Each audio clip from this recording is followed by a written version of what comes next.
शिवसेनेचा बालेकिल्ला म्हणून ओळखल्या जाणाऱ्या हिंगोली लोकसभा मतदारसंघात शिवसेनेच्या दोन शिवसैनिकात लढत झाली। यावेळी शिवसेनेत उभी फूट पडल्याने दोन शिवसैनिकातच लढत रंगली।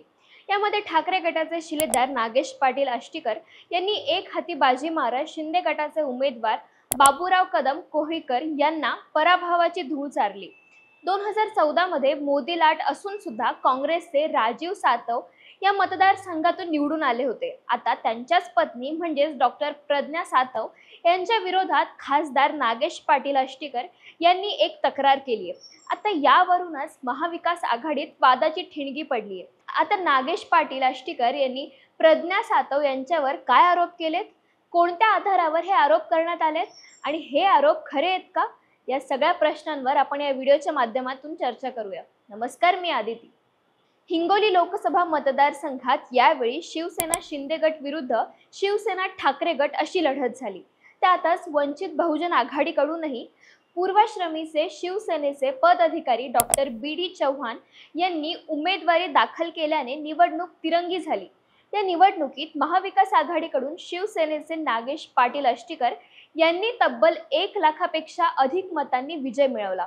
दरम्यान या निवडणुकीनंतर महाविकास आघाडीच्या घटक पक्षातील काही नेत्यांनी पक्षाच्या विरोधात काम केल्याच्या तक्रारी सुरू झाल्या आहेत। काही दिवसांपूर्वीच काँग्रेसचे हिंगोली शहर अध्यक्ष पवन उपाध्याय यांनी एका काँग्रेस नेत्याने महाविकास आघाडीच्या विरोधात काम केल्याची तक्रार पक्षाच्या वरिष्ठ नेत्यांकडे केली आहे।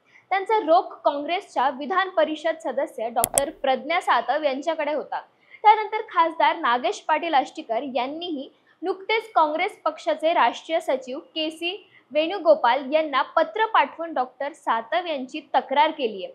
डॉक्टर सातव यांनी लोकसभा निवडणुकीत महाविकास आघाडीच्या उमेदवाराच्या विरोधात प्रचार केला असून त्यांच्या या कृतीमुळे शिवसेनेच्या ठाकरे गट पदाधिकारी व कार्यकर्त्यांमध्ये संभ्रम निर्माण झाला होता। त्यांनी वंचित बहुजन आघाडी तसेच एनडीएच्या उमेदवाराला पाठिंबा दिल्याचं पत्रात नमूद केलंय।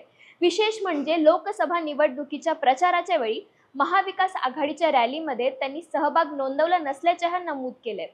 या प्रकरणाची काँग्रेस पक्षाकडून चौकशी करून त्यांच्यावर योग्य ती कारवाई करावी, ज्यामुळे महाराष्ट्रात महाविकास आघाडी कायम राहणार असल्याचं पत्रात नमूद केलंय।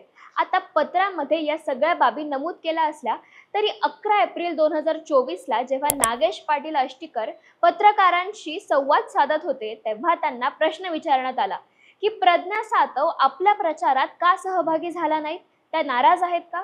असा प्रश्न जेव्हा विचारण्यात आला तेव्हा आष्टीकर म्हणाले की प्रज्ञा सातव नाराज नाहीयेत, 2 दिवसात त्या आपल्या सोबत प्रचाराला जुळतील। त्या पक्षावर नाराज होत्या पण आता ती नाराजी दूर झालीय असे ते म्हणाले होते। पण आता आष्टीकरांनी आपल्या या विधानाच्या विरुद्ध जाऊन काँग्रेस पक्षाच्या राष्ट्रीय सचिवाला पत्र पाठवलंय।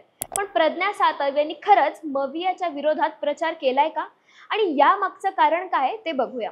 तिकीट वाटपावेळी हदगावचे माजी आमदार नागेश पाटील आष्टीकर, बाळासाहेब मगर, संदेश देशमुख, माजी मंत्री जयप्रकाश मुंदडा, रुपालीताई पाटील, डॉक्टर बी.डी. चव्हाण हे उद्धव बाळासाहेब ठाकरे गटाकडून इच्छुक नेते होते। तर राष्ट्रवादी शरद पवार गटातून माजी मंत्री जयप्रकाश दांडेगावकर, दिलीप चव्हाण हे इच्छुक नेते होते। तर आमदार प्रज्ञा सातव, डॉक्टर अंकुश देवसकर, ॲडव्होकेट सचिन नाईक हे काँग्रेसकडून इच्छुक होते। पण अखेर उमेदवारी ही ठाकरे गटाच्या नागेश पाटील आष्टीकर यांना मिळाली। याच कारणामुळे प्रज्ञा पाटील या नाराज असतील असं बोललं जातंय। दरम्यान या प्रकरणात आता काँग्रेसच्या वरिष्ठ पातळीवरून काय चौकशी केली जाणार आणि पक्षविरोधी प्रचार केल्याबद्दल डॉक्टर सातव यांच्यावर काय कारवाई होणार याकडे महाविकास आघाडीच्या पदाधिकाऱ्यांसह कार्यकर्त्यांचेही लक्ष लागले। तर यावर आता तुम्हाला काय वाटतं आम्हाला कमेंट बॉक्समध्ये नक्की सांगा। धन्यवाद।